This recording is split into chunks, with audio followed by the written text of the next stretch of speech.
en el libro de los Hechos de los Apóstoles, capítulo 15. Vamos a leer la palabra de Dios del 15 hasta el verso 29, al 30. Entonces algunos que venían de Judea enseñaban a los hermanos: si no os circuncidáis conforme al rito de Moisés, no podéis ser salvos. Como Pablo y Bernabé tuviesen una discusión y contienda no pequeña con ellos, se dispuso que subiesen Pablo y Bernabé a Jerusalén y algunos otros de ellos a los apóstoles, a los ancianos, para tratar esta cuestión. Ellos, pues, habiendo sido encaminados por la iglesia, pasaron por Fenicia y Samaria, contando la conversión de los gentiles, y causaban gran gozo a todos los hermanos. Y llegados a Jerusalén, fueron recibidos por la iglesia y los apóstoles y los ancianos, y refirieron todas las cosas que Dios había hecho con ellos. Pero algunos de la secta de los fariseos que habían creído se levantaron diciendo: es necesario circuncidaros y mandarles que guarden la ley de Moisés. Y se reunieron los apóstoles y los ancianos para conocer de este asunto. Después de mucha discusión, Pedro se levantó y les dijo: varones hermanos, vosotros sabéis cómo ya hace algún tiempo que Dios escogió que los gentiles oyesen por mi boca la palabra del Evangelio y creyesen. Y Dios, que conoce los corazones, les dio testimonio, dándoles el Espíritu Santo lo mismo que nosotros. Y ninguna diferencia hizo entre nosotros y ellos, purificando por la fe sus corazones. Ahora, pues, ¿por qué tentáis a Dios, poniendo sobre la cerviz de los discípulos un yugo que ni nuestros padres ni nosotros hemos podido llevar? Antes creemos que por la gracia del Señor Jesús seremos salvos de igual modo que ellos. Entonces toda la multitud cayó y oyeron a Bernabé y a Pablo, que contaban cuán grandes señales y maravillas había hecho Dios por medio de ellos en los gentiles. Y cuando ellos callaron, Jacobo respondió diciendo: varones hermanos, oídme. Simón ha contado cómo Dios visitó por primera vez a los gentiles para tomar de ellos pueblo para su nombre. Y con esto concuerdan las palabras de los profetas, como está escrito: Después de esto volveré y reedificaré el tabernáculo de David, que está caído, y repararé sus ruinas y lo volveré a levantar. Para que el resto de los hombres busque al Señor, y todos los gentiles sobre los cuales es invocado mi nombre. Dice el Señor, que hace conocer todo desde los tiempos antiguos. Por lo cual yo juzgo que no se inquiete a los gentiles que se convierten a Dios, sino que se les escriba que se aparten de las contaminaciones de los ídolos, de fornicación, de ahogado y de sangre. Porque Moisés desde tiempos antiguos tiene en cada ciudad quien le predique en las sinagogas, donde es leído cada día de reposo. Entonces pareció bien a los apóstoles y a los ancianos, con toda la iglesia, elegir entre ellos varones y enviarlos a Antioquía con Pablo y Bernabé, a Judas, que tenía por sobrenombre Barsabás, y a Silas, varones principales entre los hermanos. Y escribir por conducto de ellos, los apóstoles y los ancianos y los hermanos, a los hermanos de entre los gentiles que están en Antioquía, en Siria, en Cilicia, salud. Por cuanto hemos oído que algunos han salido de nosotros, a los cuales no dimos orden, os han inquietado con palabras, perturbando vuestras almas, mandando circuncidaros y guardar la ley. Nos ha parecido bien, habiendo llegado a un acuerdo, elegir varones y enviarlos a vosotros con nuestros amados Bernabé y Pablo, hombres que han expuesto su vida por el nombre de nuestro Señor Jesucristo. Así que enviamos a Judas y a Silas, los cuales también de palabra os harán saber lo mismo. Porque ha parecido bien al Espíritu Santo y a nosotros no imponeros ninguna carga más que estas cosas necesarias. Que os abstengáis de lo sacrificado a los ídolos, de sangre, de ahogado y de fornicación, de las cuales cosas, si os guardareis, bien haréis, pasadlo bien. Así, pues, los que fueron enviados descendieron a Antioquía y reuniendo la congregación entregaron la carta. Amén. Gloria a Dios. Bien, la porción que hemos leído es el registro de lo sucedido en el primer concilio que tuvo la Iglesia en el año 49 o 50 del primer siglo en la ciudad de Jerusalén. En este relato por lo menos vamos a sacar tres cosas. Número uno, que el concilio no fue ni convocado ni presidido por Pedro, que eso echa por tierra las alegaciones de los papistas de la primacía de Pedro. Segundo, la incursión del judaísmo, que todavía en este siglo XXI está sucediendo. Y tercero, que esta situación sirvió para que se revelara el propósito de Dios con la Iglesia en este tiempo presente y el propósito de Dios con Israel en el futuro. Así que vamos a pensar en estas tres cosas. Y como ya lo mencioné, el concilio no fue convocado por Pedro. El concilio se sucedió a raíz de una incursión del judaísmo en la iglesia de Antioquía, de Siria, porque algunos fariseos que habían creído se levantaron diciendo que era necesario circuncidar a los gentiles y mandarles que guardasen la ley de Moisés. Después de una discusión no pequeña, porque estos judaizantes se encontraron con dos gigantes de la predicación del Evangelio, y que eso es precisamente lo que necesitamos en este tiempo, gigantes de la predicación, aleluya, que defiendan la verdad del Evangelio. Aleluya. Y después de mucha discusión, dispusieron que Bernabé y Pablo subiesen a Jerusalén y otros hermanos principales para tratar este asunto. Y encaminados por la iglesia, llegaron a Jerusalén y recibidos por la iglesia, por los ancianos y por los apóstoles, se reunieron los apóstoles y los ancianos para tratar este asunto. Después de mucha discusión, se levantó Pedro para decirles: vosotros sabéis cómo ya hace algún tiempo que Dios escogió que los gentiles oyesen la palabra del Evangelio por mi boca y creyesen. Y Dios, que conoce los corazones, les dio testimonio, dándoles el Espíritu Santo lo mismo que a nosotros, y ninguna diferencia hizo entre nosotros y ellos, purificando por la fe sus corazones. Ahora pues, ¿por qué tentáis a Dios, poniendo sobre la cerviz de los discípulos un yugo que ni nuestros padres ni nosotros hemos podido llevar?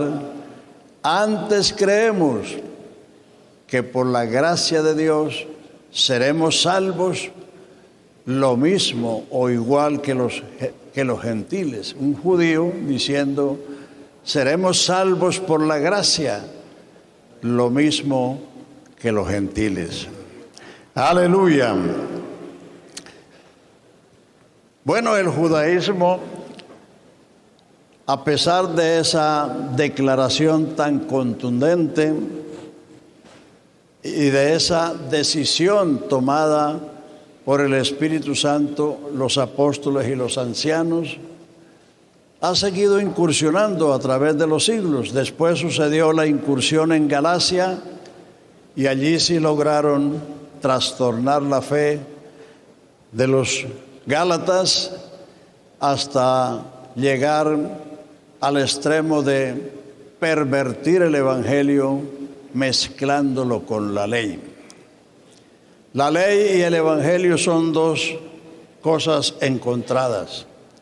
La ley mata y condena, el evangelio salva y da vida. La ley no es de fe, dice Gálatas 3:10. Sencillamente la ley no da fe porque la ley es una orden, es un mandato. No tendrás dioses ajenos, no matarás, no cometerás adulterio, amarás al Señor tu Dios, amarás a tu prójimo, amarás a tu padre y a tu madre. Sí, son órdenes. Por eso la ley no produce fe, la ley no es de fe. El evangelio es el que produce fe, porque el evangelio es la promesa de salvación. Hay una enorme diferencia entre lo uno y lo otro. El evangelio es una oferta, el evangelio es un regalo. Aleluya, el evangelio es la promesa de salvar al hombre y la ley es la orden de lo que hay que hacer y lo que no hay que hacer. Por eso Jesús no mandó a nadie, absolutamente a nadie, a predicar la ley, sino el evangelio. A los adventistas no los mandó Jesucristo, los mandó la difunta Elena de White. Ella fue la que los mandó a predicar la ley. Entonces, en estos tiempos, si usted ha visto en la televisión, los judaizantes con su gorrito allí y otros con el talí, cuando en 1 Corintios 11 dice que el hombre por ser imagen de Dios no debe cubrir la cabeza. Hay una versión que dice que no debe poner nada sobre su cabeza. Otra versión dice así, la versión textual. Entonces, si uno va a un lugar de ellos, lo primero que tiene que a la entrada es ponerse la kipa, porque no lo dejan entrar. Bueno, entonces hay muchas corrientes ahora en ese sentido, pero nosotros tenemos que seguir predicando el evangelio de la gracia de Dios. Porque ese es lo que da fe. Y sin fe es imposible agradar a Dios. Cuando se cree el evangelio, Dios establece un puente entre Él y nosotros. Por ese puente viene la gracia salvadora y esa fe y esa gracia que son regalos de Dios son lo que guían al hombre al arrepentimiento, a la conversión, a la obediencia al bautismo y a la recepción del bautismo del Espíritu Santo, que es el plan de salvación. Así que el judaísmo no es exactamente todo lo que las promesas dicen respecto a Israel. Dios hizo un pacto con esta nación, le ha hecho unas promesas, pero el judaísmo tiene una cantidad de normas que han sido añadidas por los rabinos, de manera que una cosa es amar a Israel y orar por Israel, y otra cosa es entrar en el judaísmo, o sea, en la religión judía. Aleluya, gloria a Dios. Por otro lado,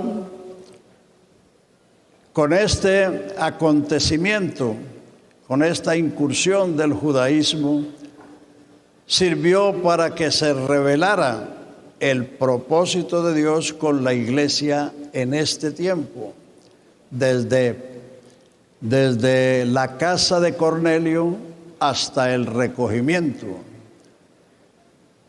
Después de que Pedro habló cómo Dios había escogido que los gentiles oyesen la palabra del evangelio por su boca y creyesen, después habló Bernabé y Saulo contando todo lo que había hecho el Señor en su primer viaje, que está registrado en los capítulos 13 y 14 de los Hechos. Y finalmente habló el que estaba presidiendo el concilio y el que lo clausuró, que fue Jacobo, el hermano del Señor. Versículo 13 dice: varones hermanos, oídme. O sea que eso era importante. Varones hermanos, oídme. Simón ha contado cómo Dios visitó por primera vez a los gentiles para tomar de ellos un pueblo para su nombre. Ese es el propósito de Dios con la iglesia. Dios ha visitado las gentes para tomar de ellas un pueblo para su nombre. El mundo no va a ser cristianizado. Los predicadores de la prosperidad dicen que van a conquistar el mundo.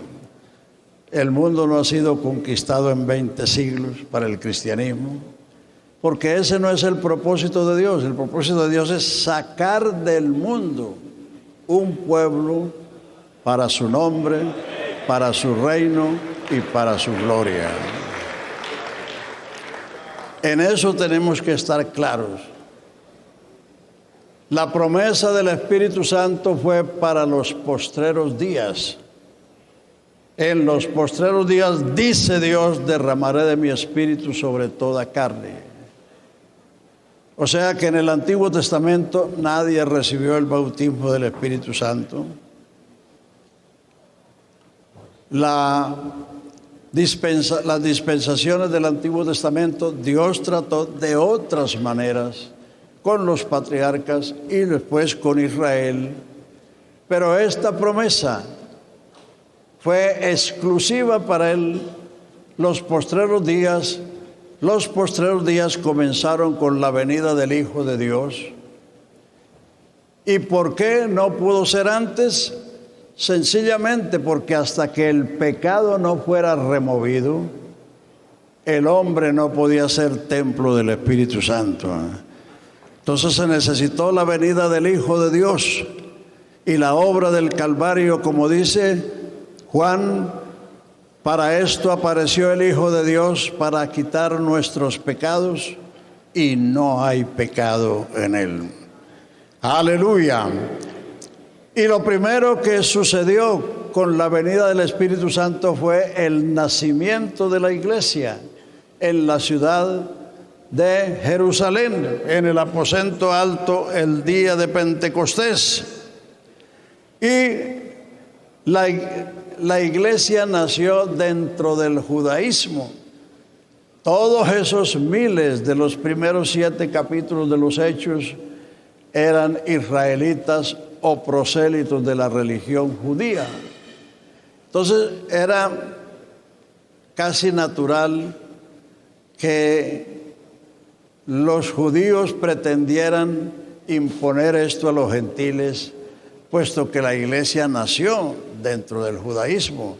En el capítulo 21 de los Hechos, cuando Pablo fue a Jerusalén, dice que Jacobo le dijo: mira cuántos miles de judíos han creído y todos ellos son celosos de la ley. 21:19. Cuando ellos oyeron, glorificaron a Dios y le dijeron: ya veis, hermanos, cuántos millares de judíos han creído y todos son celosos de la ley. Entonces, por eso eran esas incursiones, porque seguramente ellos pensaron que la iglesia era otra parte del judaísmo, pero no. El Espíritu Santo vino para producir la iglesia. Eso fue lo primero que sucedió con la venida del Espíritu Santo, el nacimiento de la iglesia. Desde entonces el Espíritu Santo está en la iglesia, porque la iglesia es el cuerpo de Cristo, es el templo de Dios. Como Dios dijo: habitaré en ellos, andaré en ellos y seré el Dios de ellos y ellos serán mi pueblo. Aleluya. Entonces, ya en el capítulo 10 de los Hechos, como ustedes bien saben, Dios visitó la casa de Cornelio en la ciudad de Cesarea, y con la conversión de ellos, comenzó el trato de Dios con los gentiles para tomar de ellos un pueblo para su nombre.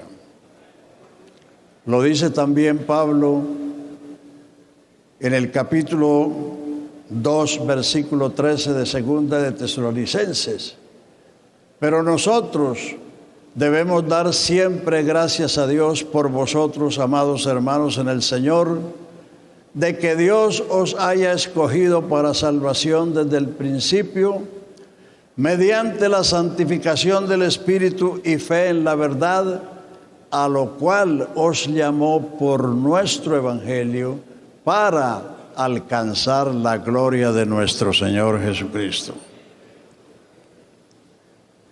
Y también Pablo le dice a Tito 2:11, porque la gracia de Dios que trae salvación a todos los hombres se manifestó, enseñándonos que renunciando a la impiedad y a los deseos mundanos vivamos en este siglo, sobria, justa y piadosamente, aguardando la esperanza bienaventurada y la manifestación gloriosa de nuestro gran Dios y Salvador Jesucristo, quien se dio a sí mismo para redimirnos de toda iniquidad y preparar para Él un pueblo propio, celoso de buenas obras.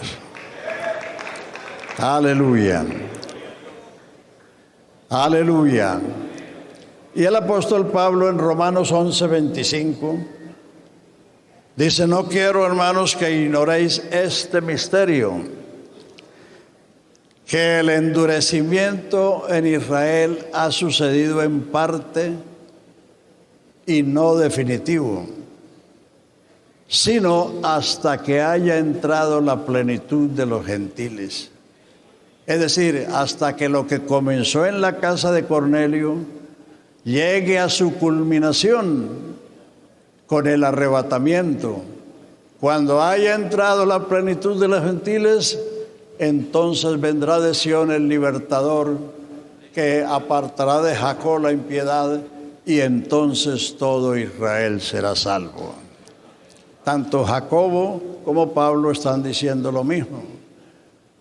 Jacobo dice, después de esto, después de la visita de Dios al mundo gentil, después de esto, levantaré el tabernáculo de David que está caído, repararé sus ruinas y lo volveré a levantar, para que el resto de los hombres busque al Señor, y todos los gentiles sobre los cuales mi nombre es invocado, dice el Señor que anuncia estas cosas desde tiempos antiguos. Aleluya. Entonces, la función de la iglesia, desde la casa de Cornelio hasta el arrebatamiento, es dar testimonio del Evangelio de la gracia de Dios, para Dios recoger ese pueblo de entre las gentes, pueblo para su nombre, pueblo para su reino, pueblo para su gloria. Aleluya. Y después de esto, Él se volverá a Israel, su pueblo, para apartar de Jacob la impiedad, y entonces todo Israel será salvo. Aleluya. Aleluya. Las grandes religiones tienen como propósito, como meta, conquistar el mundo. Los mormones creen que Dios fue hombre y se hizo Dios, y que ellos van a ser dioses y van a dominar el mundo. Los musulmanes piensan lo mismo, que ellos van a conquistar el mundo. Hace poco el presidente de Irán, el enemigo de Israel, dijo que el líder de ellos era el número 11, pero que estaban esperando al 12, que era el que iba a traer la paz sobre la tierra, el que iba a erradicar la pobreza, las enfermedades, es decir, que iba a hacer lo que solamente Jesucristo hará cuando reine sobre la tierra. O sea que Él se considera un precursor del Mesías de ellos. E Israel también está esperando su Mesías. Desde luego, nosotros lo esperamos también, pero la espera está basada en una premisa muy distinta, en que Cristo en su muerte, sepultura y resurrección quitó la causa y el efecto, quitó el pecado y la muerte, sacó a la luz la vida y la inmortalidad por el Evangelio.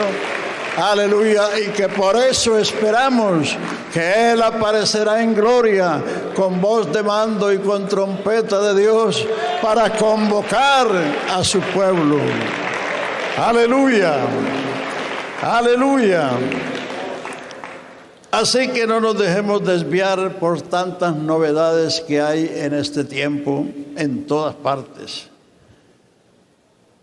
Porque el propósito de Dios es sacar del mundo un pueblo, y esto solo se logra predicando el Evangelio de la gracia de Dios. Porque solo el Evangelio da fe en Jesucristo. Solo el Evangelio es el poder de Dios para salvar a todo el que lo cree. Solo en el Evangelio se revela la justicia de Dios por fe y para fe, para que, como está escrito, el justo por la fe vivirá. Aleluya, aleluya. Solo el Evangelio es la palabra de vida que da vida a los muertos en delitos y pecados. Aleluya. Solo el Evangelio produce la fe, trae la gracia salvadora y hace que las gentes se convoquen a Jesucristo, como prometió el Señor a través de Jacob cuando bendijo a Judá. No será quitado el cetro de Judá, ni el legislador de entre sus pies, hasta que venga Silo, el reposo, el descanso, y a Él se congregarán los pueblos.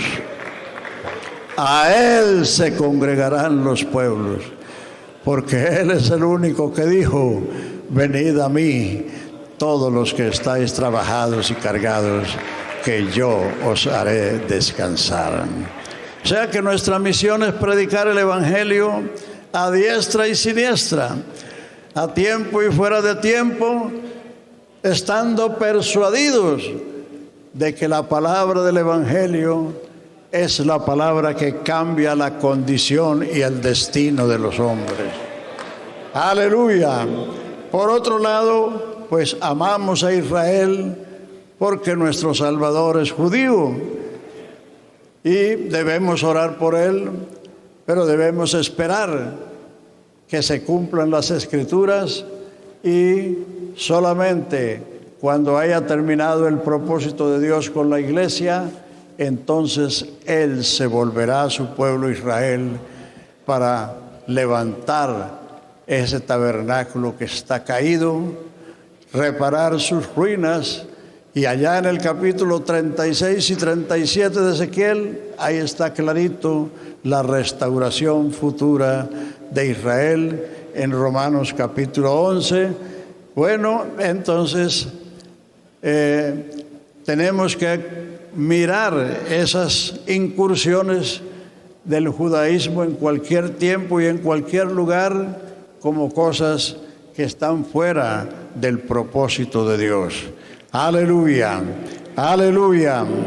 Entre las promesas para ellos está la de Zacarías 12:10, que el Señor dijo: derramaré espíritu de gracia y de oración, y mirarán a mí, a quien traspasaron, y harán llanto como el que llora sobre un unigénito, y en aquel día habrá manantial abierto para limpiar la iniquidad y el pecado en la casa de Jacob.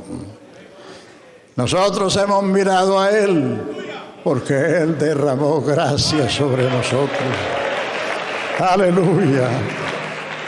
Y es por su gracia que estamos en pie. Y es por su gracia que podemos perseverar. Entonces ellos necesitan recibir esa gracia. Israel, desde que salió de Egipto, ha sido un pueblo natural con promesas naturales, terrenales. Eso es muy fácil entenderlo. Dios les dio la tierra como una promesa y cuando se descaminaron, Dios los desterró de su propia tierra. Cuando clamaron después del cautiverio, como restauración, volvió y los trajo a la tierra. Volvieron y edificaron el templo, volvieron y se rebelaron, y Dios permitió la destrucción de ese segundo templo y el esparcimiento de Israel por todo el mundo conocido. Desde 1894 están volviendo los judíos a Israel, cuando se fundó el sionismo, y lo siguen haciendo porque ahí está la promesa en Ezequiel 36 clarita. Yo los sacaré de las pueblos a donde fuisteis esparcidos. Los reuniré y esparciré sobre vosotros agua limpia. Seréis limpiados de vuestras inmundicias y de vuestros ídolos os limpiaré. Pondré espíritu nuevo dentro de vosotros. Quitaré de vuestra carne el corazón de piedra y os daré corazón de carne. Y pondré dentro de vosotros mi espíritu y haré que andéis en mis mandamientos y los pongáis por obra. Ellos necesitan pasar por el mismo proceso que nosotros hemos pasado, porque no hay otra manera, no hay otro camino. ¡Aleluya! Pero tenemos que mirar eso en su lugar, en su tiempo, para no dejarnos deslumbrar por los que usan artimañas, diciendo, bueno, que tú tienes un apellido judío y que si tú te vuelves judío, pues entonces que va a recibir bendición por punta y punta. No. Gálatas 3 lo dice tan clarito. Ahora todos vosotros sois hijos de Dios por la fe en Cristo Jesús, porque todos los que habéis sido bautizados en Cristo, de Cristo estáis revestidos, donde no hay judío ni griego, siervo ni libre, varón ni mujer, sino que todos somos uno en Cristo. Y si vosotros sois de Cristo, linaje de Abraham sois y herederos conforme a la promesa. La herencia es por Cristo, porque Él es la simiente de Abraham. Él es el retoño de David. Él es el Silot de Judá. Y Él es la simiente de la mujer. Las promesas están en Él. Todas las promesas en Él son sí y amén por medio de nosotros y para gloria de Dios.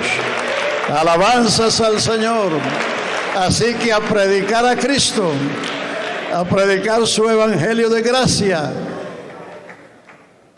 Número 1. Y número 2, a preparar la iglesia para el encuentro. Estamos en días peligrosos, en días oscuros. El mundo cada día se hace más oscuro, más terrible, y por lo tanto debemos estar en guardia, como lo dijo Tito, que la gracia que nos salvó, que la gracia que se manifestó y nos salvó, nos mandó, nos enseñó. La gracia tiene una enseñanza: que vivamos en este siglo sobria, o sea, moderadamente, justa, santamente, ¿haciendo qué? Aguardando la esperanza bienaventurada y la manifestación gloriosa de nuestro gran Dios y Salvador. Hay muchos frentes en que la iglesia trabaja, pero hay dos frentes importantes: predicar el Evangelio para sacar del mundo ese pueblo para su nombre, para su reino y para su gloria, y preparar la iglesia. Y la preparación de la iglesia comienza con la preparación del pastor, porque tal el sacerdote, así el pueblo. Entonces, hermanos, en estos últimos días, caminémosle a esto. Aleluya, que el Señor nos encuentre predicando el Evangelio y que nos encuentre listos para oír la trompeta. Porque será tocada la trompeta y los muertos serán levantados. Aleluya. Y los que vivimos seremos transformados e iremos a recibir al Señor y estaremos siempre con el Señor. Aleluya. Aleluya. Ahora hay un mundo de predicadores predicando la venida del anticristo, la gran tribulación. Si esa fuera la esperanza de los cristianos, sería una esperanza aterradora, terrible, pero la esperanza cristiana es una esperanza gloriosa, bendita, inmarcesible, incontaminada, reservada en los cielos. ¿Para quién? Para vosotros que sois guardados por el poder de Dios mediante la fe para alcanzar la salvación que está aparejada para ser manifestada en el tiempo postrero. Así que vamos a darle gracias a Él. Aleluya. Dele gracias por ser un ministro del Evangelio. Hay miles de predicadores en el mundo que predican muchas cosas, pero es un honor, es un privilegio, es algo especialísimo que usted y yo seamos predicadores del Evangelio, de la gracia de Dios, y que tengamos el honor de ser los instrumentos para perfeccionar a los